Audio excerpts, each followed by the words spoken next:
Hi guys, welcome to my channel.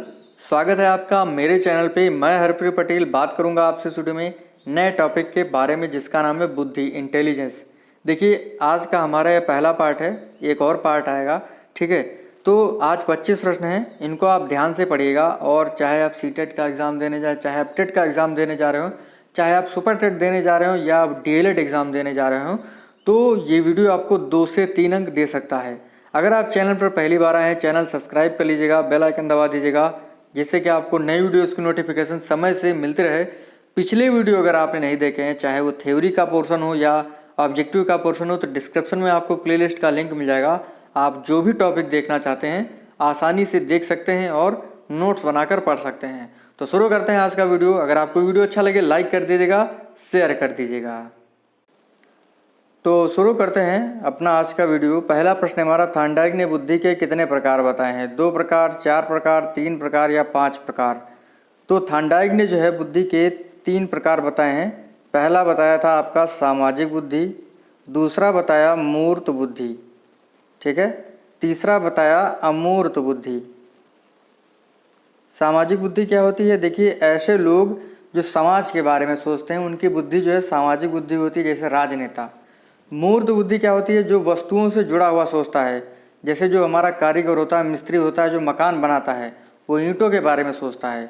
जो आपका engineer है, जैसे कोई टावर बनाने वाला इंजीनियर है, ठीक है, कोई पुल बनाने वाला इंजीनियर है, तो वो जो है वस्तुओं से जुड़ा हुआ सोचता है, तो उसकी बुद्धि कैसी होती है?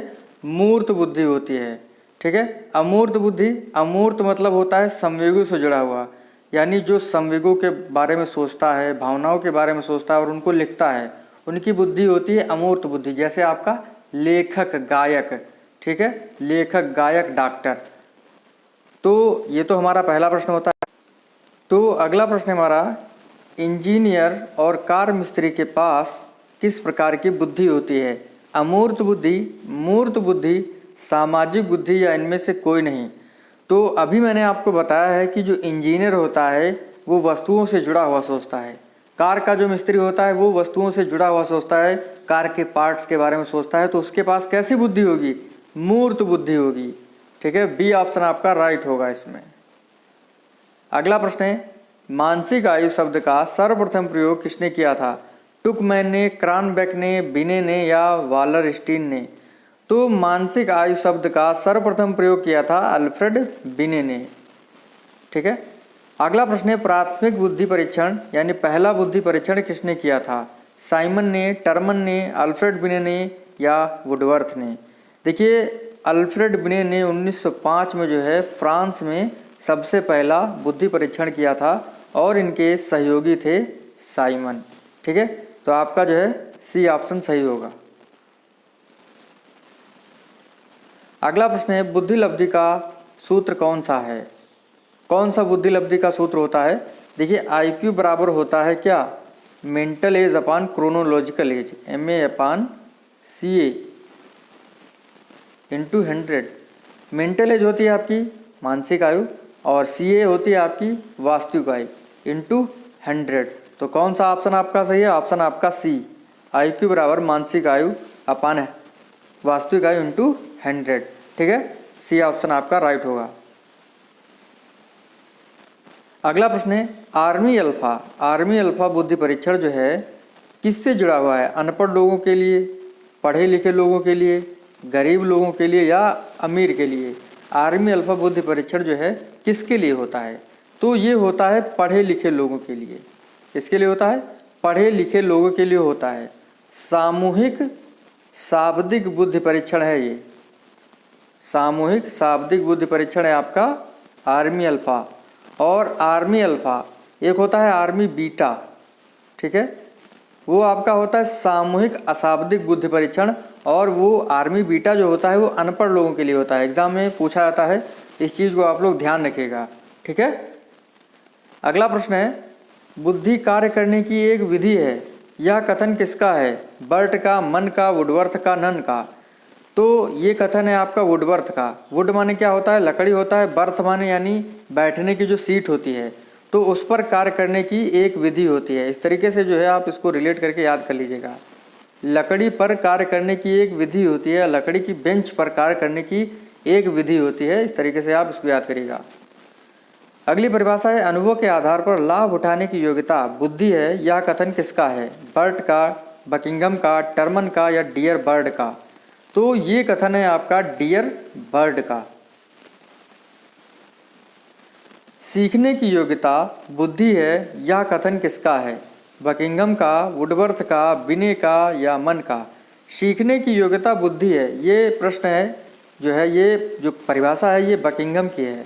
बकिंघम में बाघ जैसा निकल के आ रहा है, तो बाघ के पास जो है सीखने की योग्यता होती है। ठीक है, इस तरीके से आप इसको याद करिएगा। अगला प्रश्न, यह कथन किसका है? उचित प्रकार से समझने, विचार करने व तर्क करने की योग्यता बुद्धि है, यह कथन किसका है? वेसल का, वुडवर्थ का, बर्ट का या साइमन का? तो ये कथन है बर्ट का। ठीक है।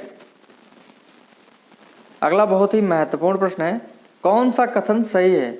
बुद्धि जन्मजात शक्ति है, समायोजन की योग्यता बुद्धि नहीं है, लिंग भेद का बुद्धि पर प्रभाव नहीं पड़ता है, बुद्धि पर वंशानुक्रम और वातावरण का प्रभाव पड़ता है। तो कौन सा कथन जो है सही नहीं है? ठीक है, देखिए समायोजन की योग्यता बुद्धि नहीं है, ये कथन जो है आपका सही नहीं है, क्योंकि समायोजन की योग्यता बुद्धि होता है। बाकी बुद्धि जो होती है जन्मजात होती है। ठीक है, लिंग भेद का बुद्धि पर प्रभाव नहीं पड़ता है। बुद्धि जो है वंशानुक्रम और वातावरण, बुद्धि पर जो है वंशानुक्रम एवं वातावरण का प्रभाव पड़ता है। ठीक है, तो आपका प्रश्न के अनुसार जो है बी ऑप्शन सही होगा। तो अगला प्रश्न है, यह कथन किसका है? बुद्धि अमूर्त विचारों के बारे में सोचने की योग्यता है। Skinner, Burt, Nunn, Terman? तो ये कथन है आपका टर्मन महोदय का। ठीक है।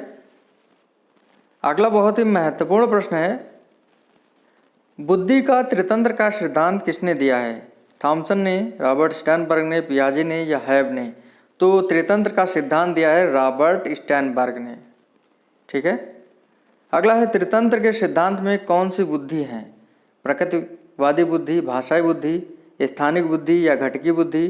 घटकी बुद्धि, अनुभाविक बुद्धि और सांदर्भिक बुद्धि, अंतरावैयक्तिक बुद्धि या अंतरावैयक्तिक बुद्धि? अंतर्वैयक्तिक बुद्धि या अंतरावैयक्तिक बुद्धि? तो त्रितंत्र का जो सिद्धांत रॉबर्ट स्टर्नबर्ग ने दिया है, उन्होंने इसमें 3 बुद्धियाँ बताई हैं। एक बताई है आपकी घटकी बुद्धि, दूसरी बताई है अनुभाविक बुद्धि, तीसरी बताई है सांदर्भिक बुद्धि। तो आपका जो है ऑप्शन इसमें सी सही होगा। और ये सभी जो है व्यवहारिक बुद्धियाँ हैं, इस चीज़ को आप लोग ध्यान रखिएगा।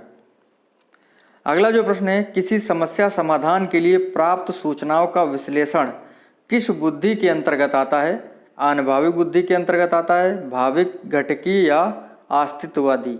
तो व्यक्ति समस्या समाधान के लिए प्राप्त सूचनाओं का विश्लेषण जो है ये घटकीय बुद्धि के अंतर्गत करता है। आपका जो है सी ऑप्शन राइट होगा।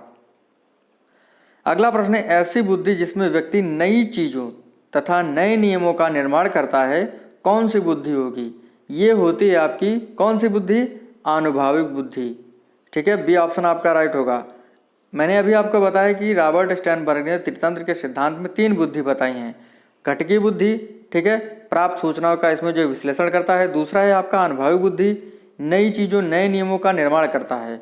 ठीक है, सांदर्भिक बुद्धि यानी ये पर्यावरण से जुड़ी हुई बुद्धि होती है, जो है पर्यावरण में अपने अनुसार जो है देखिए जो पर्यावरण में जो भी सिचुएशंस होती हैं उनके अनुसार जो है अनुकूलन करता है इस सांदर्भिक बुद्धि के द्वारा।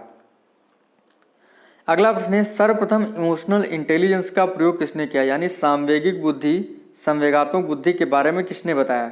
स्किनर ने, जॉन मेयर पीटरसेलो ने, थॉर्नडाइक ने या केवी पैटरिडस ने? तो जॉन मेयर पीटरसेलो जो अमेरिकन मनोवैज्ञानिक थे, उन्होंने जो है सर्वप्रथम संवेगात्मक बुद्धि के बारे में बताया। अगला है, वर्तमान में इमोशनल इंटेलिजेंस को सबसे ज़्यादा प्रचलित किया था? Daniel Goleman, John Mayer, Peter Salovey, Simon? तो वर्तमान में संवेगात्मक बुद्धि को सबसे ज़्यादा प्रचलित किया है डेनियल गोल्डमैन ने। आपका पहला ऑप्शन जो है इसमें सही होगा। अगला प्रश्न है, इमोशनल इंटेलिजेंस के तत्व नहीं है? आत्मचेतना, आत्मनियंत्रण, सामाजिक कौशल, उत्तेजना? तो उत्तेजना जो है ये इमोशनल इंटेलिजेंस का तत्व नहीं है। देखिए मैंने लिखे हुए आत्म जागरूकता, आत्मनियंत्रण, आत्म अभिप्रेरण, परानुभूति और सामाजिक कौशल, ये इमोशनल इंटेलिजेंस के तत्व हैं। उत्तेजना जो है इमोशनल इंटेलिजेंस का तत्व नहीं है। एक बात मैं आपको बता दूं, देखिए जो संवेगात्मक बुद्धि होती है, किसी व्यक्ति के सफल होने में उसकी भागीदारी जो है 80% होती है, और IQ यानी जो बुद्धि लब्धि होती है उसकी जो प्रतिशतता होती है वो 20% होती है। यानी इमोशनल इंटेलिजेंस जो है, संवेगात्मक बुद्धि है, किसी व्यक्ति के सफल होने में 80% योगदान देती है। अगला है संवेगात्मक बुद्धि का ट्रेट मॉडल किसने दिया? गोलमैन, पीटर सेलो, स्किनर, केवी पेट्रियस। तो ट्रेट मॉडल दिया था पीटर सेलो ने। ठीक है, देखिए संवेगात्मक बुद्धि के अंतर्गत तीन मॉडल आते हैं, एबिलिटी मॉडल, ट्रेट मॉडल और मिक्स्ड मॉडल। एबिलिटी मॉडल जो है जॉन मेयर और पीटर सेलो ने दिया था। देखिए इसके अंतर्गत जो है अंतर्वैयक्तिक बुद्धि जो है इंटरपर्सनल बुद्धि के बारे में बात की जाती है। और इंटरपर्सनल बुद्धि ऐसी बुद्धि होती है जिसमें व्यक्ति जो होता है वो दूसरों की भावनाओं को जानता है और उनको समझता है। दूसरा मॉडल था ट्रेट मॉडल, इसको दिया था केवी पेट्रियस ने। और इसमें जो होता है व्यक्ति जो होता है अंतरावैयक्तिक बुद्धि वाला होता है, यानी ये स्वयं की भावनाओं और जो है उसकी जो इच्छाएं होती हैं उनके बारे में जानता और समझता है। तीसरा था आपका मॉडल मिक्स्ड मॉडल, ये दिया था डेनियल गोलमैन ने। देखिए एबिलिटी मॉडल और ट्रेट मॉडल का जो है मिला जुला रूप होता है मिक्स्ड मॉडल, यानी स्वयं व दूसरों की भावनाओं को जानना और समझना जो है मिक्स्ड मॉडल के अंतर्गत आता है। ठीक है, इस चीज़ को ध्यान रखिएगा। एग्जाम में एक चीज़ काफ़ी पूछी जाती है कि अंतर्वैयक्तिक इंटरपर्सनल के अंतर्गत जो है व्यक्ति किन चीज़ों को समझता है? तो दूसरों की भावनाओं को समझता है। अंतरावैयक्तिक यानी इंट्रोपर्सनल के अंतर्गत क्या करता है? स्वयं की भावनाओं को समझता और जानता है। इस चीज़ को आप लोग ध्यान रखिएगा। अगला प्रश्न है, यह पुस्तक किसकी है? संवेगात्मक बुद्धि बुद्धि लब्धि से अधिक महत्वपूर्ण है, क्यों? Thorndike, Ross, Nunn, Daniel Goleman. तो समझ गए होंगे आप लोग, डेनियल गोलमैन होगा। अगला प्रश्न है, बुद्धि लब्धि मानसिक आयु अपान वास्तविक आयु इंटू 100 सूत्र किसने दिया था? पीटर सेलो, स्किनर, टर्मन या हैब ने? तो ये दिया था टर्मन ने 1916 में। ठीक है, इस चीज़ को आप लोग ध्यान रखिएगा। अगला प्रश्न है, प्रतिभाशाली बालक का IQ कितना होता है? 130 प्लस, 90 से 110, 25 या 25 से 49। तो प्रतिभाशाली बालक का जो IQ होता है वो 130 से ज़्यादा होता है। अगला प्रश्न है, 25 से कम IQ वाला बालक कैसा होता है? सामान्य बुद्धि का, मूढ़ बुद्धि का, जड़ बुद्धि का या प्रतिभाशाली का? तो 25 से कम जिसकी IQ होती है वो जड़ बुद्धि का बालक होता है। ठीक है, अगला जो प्रश्न है, सामान्य बुद्धि वाले बालक की IQ कितनी होती है? इसकी IQ होती है 90 से 110। एग्जाम में सबसे ज़्यादा 3 चीज़ों को पूछा जाता है। प्रतिभाशाली बालक की IQ कितनी होती है? 140 प्लस दिया होगा, कहीं कहीं 135 दिया होगा, कहीं कहीं 130 दिया होता है। ठीक है, जड़ बुद्धि के बारे में पूछा जाता है कि जड़ बुद्धि होती है तो 25 से कम जिनकी IQ होती है वो जड़ बुद्धि वाले होते हैं। सामान्य बुद्धि 90 से 110 जिनकी IQ होती है वो सामान्य बुद्धि वाले होते हैं। इसको एग्जाम में पूछा जाता है। ये तो हमारा बुद्धि का आज का पहला पार्ट था। कल मिलते हैं आपसे दूसरे पार्ट में जिसमें केवल सिद्धांतों पर बात होगी। ठीक है, मिलते हैं आपसे अगली वीडियो में। थैंक यू फ्रेंड्स, धन्यवाद।